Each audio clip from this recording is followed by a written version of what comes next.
Përshëndetje të shtrenjtët e mi, mirë se vini në Golden Truth Tarot. Dhe tani, le të fillojmë me parashikimin e muajit qershor për shenjën e peshqve. Peshq, në javën e parë të qershorit, mund të gjendeni në situata ku do të vini pak rrotull, mund të keni disa gjëra që duhet i realizoni, mund t'i vendosni edhe vetes disa detyra, disa përgjegjësi, le të themi. Për shembull, dikush mund të thotë, ok,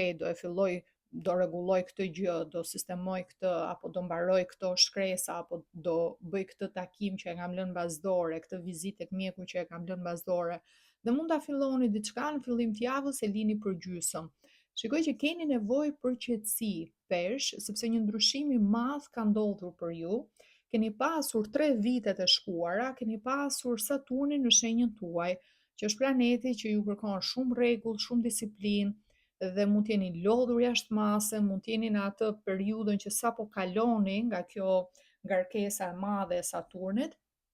dhe për fat të mirë nga data 24 maj ka kaluar, është futur në shenjën e Dashit dhe ju jeni të çliruar, po ju tani jeni në fazën që keni nevojë për pushim, keni nevojë të rimerrni forcat. Prandaj mos u ndjeni fajtor me veten, që mos pse nuk po tregohem shumë produktiv ose produktive, po më shkon java kot, po më shkon dita kot. Ndonjëherë gjëja më e mirë që ti mund të bësh për veten tënde është të pushosh, është të qetësohesh, është të flësh ndoshta edhe më shumë, sidomos nëse ke pasur 3 vite me një ngarkesë të madhe, sepse sistemi nervor i yni ka nevojë për qetësi, ka nevojë për pushim, ka nevojë për gjumë, nëse s'keni fjetur mjaftueshëm, nëse keni pasur 3 vite shumë stresante, jepja muajt në vijim si kohë vetes tënde për t'u ripërtërirë, si kohë për t'u qetësuar, si kohë për t'u relaksuar. Edhe nëse mendoni për pushime, apo ndonjëherë edhe pushimet mund t'jenë stres më vete, sepse je gjithkohës në lëvizje, ke shumë angazhim, thjesht bëj atë që ti do të bësh. Dhe nëse nuk do të bësh asgjë, do thjesht të qetësohesh, të pushosh, lejoja këtë luks vetes tënde pa u ndjer keq se duhet bësh më shumë. Nga ana tjetër, pastaj e shikoj dhe si një javë ku disa ndryshime duhet të ndodhin, të paktën edhe nga ana juaj, kur e shikoni që diçka nuk funksionon, që diçka nuk shkon, nuk është e nevojshme të këmbgulësh në të njëjtën pikë, në të njëjtën pikë, në të njëjtën pikë. E shikon që s'po të jep rezultate, shikon që nuk po bëhet diçka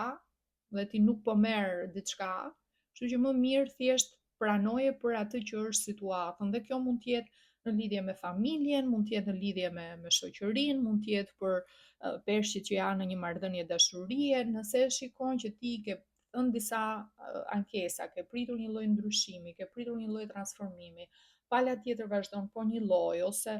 ti vetë i do të mirën dikujt dhe përpiqesh ta orientosh në drejtimin e duhur, përpiqesh t'i thuash që shiko se nuk është mirë të veprosh kështu, shiko se unë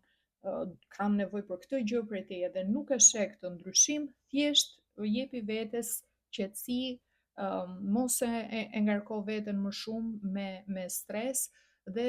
secili është sillet ashtu siç do të sillet, ti fokusohu tek shëndeti jot, tek mirëqenia jote. Kjo do të jetë mjaft e rëndësishme në javën e parë. Edhe në javën e dytë shikoj një javë të qetë, një javë ku do të ndiheni shumë nostalgjik. Gjatë kësaj jave mundet edhe të flisni me dikë nga e shkuara juaj, mund të jetë një shok, një shoqe, mund të jetë dikush që keni pasur një njohje më përpara, ndoshta edhe antar të familjes që keni vite pa komunikuar, në distancë. Shikoj që këto janë persona nga fëmijëria juaj apo nga adoleshenca juaj që do t'ju kthej pas në kujtime, do t'ju kthej pas në gjëra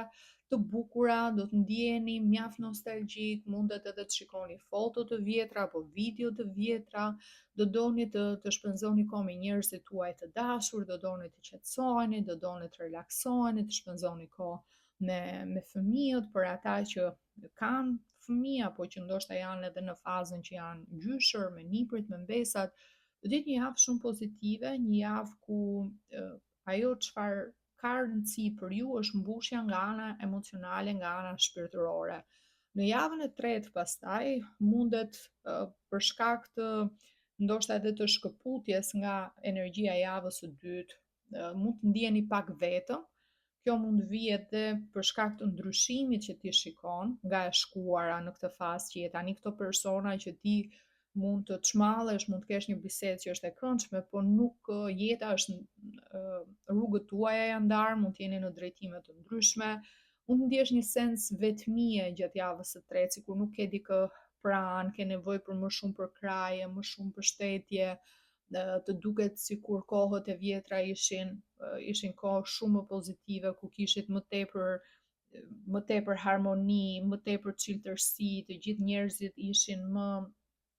të dhënë me njëri tjetrin pa interes. Do të jetë një fazë e tillë, mund të jetë një kohë shumë e mirë për të bërë diçka për veten tënde, java e tretë, kështu që mos e shiko vetëm në sensin që jam vetëm edhe më merr malli për këto persona dhe nuk i kam afër. Përpiqu që të bësh disa gjëra që janë mirë për ty, që mund t'i realizosh vetë, siç mund të jenë trajtime, për shembull për femrat e shenjës së peshqve, kjo është një javë shumë e mirë për të bërë disa trajtime të ndryshme, trajtime estetike, kujdesi për flokët apo kujdesi për trupin, për lëkurën, mund të jetë një javë ku ti thjesht e shijon duke u qetësuar sa më shumë, duke u relaksuar, duke lexuar një libër që ty të pëlqen, apo duke marrë edhe disa ditë pushim thjesht për të bërë një lloj pauze pa pasur shumë ngarkesë së jashtme, me shumë zhurmë në vende të qeta, do doni të jeni sa më të relaksuar, larg trysnisë, larg shumë zhurmave, njerëzve, keni nevojë për të pastruar energjinë tuaj, le të themi nga ngarkesa e të tjerëve dhe për të qenë sa më të qetë. Për sa i përket atyre peshqve që janë në një marrëdhënie në çift, mund t'ju duket sikur nuk merrni mjaftueshëm dashuri dhe vëmendje nga ana e partnerit dhe e partneres, sikur jeni pak të ftohtë, pak të distancuar, pak të nga pala tjetër, edhe mund të filloni të keni edhe pak dyshime në lidhje me veten tuaj, pesh, sepse shikojeni javën e fundit të qershorit, mund keni dyshime a ka ky person tërheqje fizike ndaj jush, a vazhdon të jetë e njëjta kimi, i njëjti atraksion siç ka qenë kohë më përpara. A është kjo një marrëdhënie që mund të ndryshojë, mund të lullëzojë sërish, apo gjërat janë bërë shumë monotone mes jush. Pra keni shumë pikë pyetje të cilat ju mbajnë në këtë situatë dhe pak është edhe ndjesia e frikës, frika nga një ndryshim, frika nga të humburit të një personi apo të një rrethane. Shikoj edhe në aspektin profesional, për ata peshq që janë në marrëdhënie pune, mund të keni nostalgji për një punë të mëparshme, në një ambient që ka qenë shumë më pozitiv, keni pasur shumë më tepër shoqëri, keni pasur shumë më tepër mbështetje dhe suport, dhe këtu ku jeni është ndoshta mund të jetë edhe profili i punës i tillë që punoni vetëm, mundet dikush të punojë edhe nga ambienti i shtëpisë, apo jeni më të izoluar në krahasim me punën që mund të keni pasur më përpara dhe jeni edhe pak nostalgjik në lidhje me këtë gjë, që isha më mirë tek ajo puna tjetër, këtu jam vetëm gjatë gjithë kohës, mërzitem, puna është monotonike, sidomos për ata që kanë ndryshuar, ata peshq që kanë kaluar nga një punë që ka qenë më sociale, me më shumë njerëz rreth rrotull, tek një punë që lidhet më shumë me shifra, numra, mbajtje inventari, pjesa e llogarive, mund të jetë një punë zyre, mund të jetë një punë që bëni përpara kompjuterit që nuk keni kontakt shumë, domethënë mund të dërgoni ndoshta emaile ose të flisni në telefon, por nuk keni kontakt me njerëz të tjerë. E mund ta ndjeni këtë vështirësinë nga ana sociale, mungesën e njerëzve, mungesën e raporteve humane, shoqërore. Kjo ju mungon, kështu që përpiquni të dilni, përpiquni që atë kohë që jeni pushim, t'jeni aktiv nëse e ndjeni këtë gjë. Keni atë dualitetin brenda vetes, e keni pak të vështirë pesh, sepse nga njëra anë thoni jam mirë sepse punoni vetëm, keni qetësi, nuk keni ngarkesë nga të tjerë, dikush mund të jetë edhe në një punë që punoni nga ambienti i shtëpisë tuaj dhe thoni është një komoditet që mund të punoni kur të doni, në orare pa pasur stresin e të përgatiturit, të udhëtuarit për të shkuar në punë të tjera, po mendoni dhe anët pastaj që ju mungon një pjesë e së shkuarës, e mënyrës se si e keni pasur punën më përpara, po shoh që keni frikë të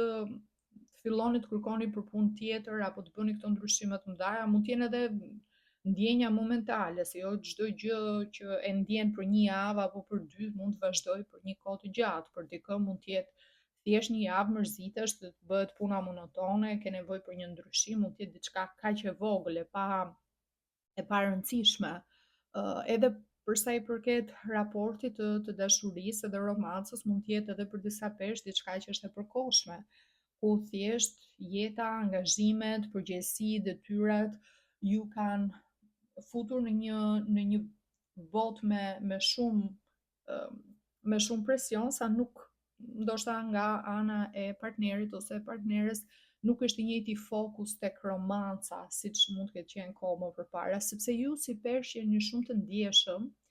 jeni shumë emocional, keni nevojë për pjesën e romancës, keni nevojë për pjesën e gjërave të bukura, të veçanta, vazhdimisht e të shprehurit të dashurisë. Ndërkohë pala tjetër mund të ta mendoj si një gjë që okay, jemi bashkë, kemi kaq kohë bashkë, do të thënë kemi një marrëdhënie të ndërtuar, të strukturuar, nuk ka nevojë për ta konfirmuar vazhdimisht pjesën e dashurisë apo për të bërë gjeste të mëdha vazhdimisht. Kështu që varet nga këndvështrimi, thash mund të jetë diçka e shkurtër, mund të jetë diçka kalimtare, në ato momente që nuk ndjeni mirë, thjesht pushoni, qetësoni, merrni si një kohë për të rikarikuar, le të themi, bateritë tuaja dhe mund të ndryshoj, po e shikoj në përgjithësi si një muaj të qetë, një muaj ku ju duhet vetëm relaks dhe pushime, po pushime jo me ngarkesë të madhe, për shembull me këto turet që bëhen me udhëtime që janë vazhdimisht duhet jesh në lëvizje, në ecje, në eksplorim, këtu atje mendo për një vend të qetë, mendo për një vend ku ti mund të shkosh në Bregdetë dhe vërtet mund të pushosh, vërtet mund të relaksohesh, edhe mund të rish aty ku do ti sa orë do ti pa një llogari të saktë apo pa ndjekur një program, një plan të saktë që ka bërë dikush tjetër edhe je me një grup të madh edhe duhet të ndjekësh çfarë bëjnë të tjerët. Vetëm relaks, kjo është kryefjala për muajin qershor. Dhe nga orakulli i kristaleve, kristali që unë rekomandoj për ju për këtë muaj, po mund ta përdorni në çdo kohë që keni nevojë për këtë energji, është floriti, dhe thot transformo energjinë negative në pozitive, ti e drejton rrjedhën e jetës tënde. Floriti është një nga ato kristale që thithin energji negative nga ambientet, duke u nisur që nga pajisjet elektrike që ne përdorim shumë, sigurisht tani telefonat, valët e internetit, kompjuterat, kështu që për ato peshë që punojnë me kompjuter gjatë gjithë kohës, e përdorin të telefonin, është shumë mirë të mbash florit në dhomën e gjumit tënde, në ambientin ku ti punon, ta mbash afër kompjuterit, sepse ndihmon kristali i thith këto rreze dhe i kthen në rreze pozitive, në energji pozitive. Po mos haro që ti e drejton vetë jetën tënde, ti mund ta ndryshosh një situatë. Në momente ku ti ndjen mërzi se ndihesh vetëm, mendo, okay, jam vetëm, por çfarë mund të bëj tani që jam vetëm? Okay, mund të bëj një trajtim fytyre, mund të bëj një trajtim për flokët, mund të shkoj të merrem me palestër, mund të shikoj një film rahat pa më bezdisur askush. Domethënë ka bukurinë e vet çdo gjë. Shikojeni në këtë sens, në këtë këndvështrim. Po floriti është një nga ato kristale që janë shumë të mirë për t'i mbajtur afër ambienteve ku ti ke shumë pajisje elektronike. Qoftë, siç ju thash, në dhomë, afër kompjuterit, por edhe në trup, mirë është të mbani floritin. Nëse jeni të interesuar për stoli me kristale dhe gur të çmuar të një cilësie shumë të lartë, unë kam shumë opsione tek website-i im, aty mund të gjeni vath, unaza, varse, byzylyk në www.goldentruthtarot.com. Linkun e keni këtu poshtë tek video edhe tek përshkrimi, dërgesa bëhet në të gjitha vendet e botës. Ju falenderoj shumë që më ndoqët, ju uroj gjithë të mirat dhe vazhdo të dëgjohemi në videot e ardhshme. Faleminderit dhe mos harroni të bëni subscribe dhe ta shpërndani këtë video edhe me peshë të tjerë. Gjithë të mirat, mirupafshim.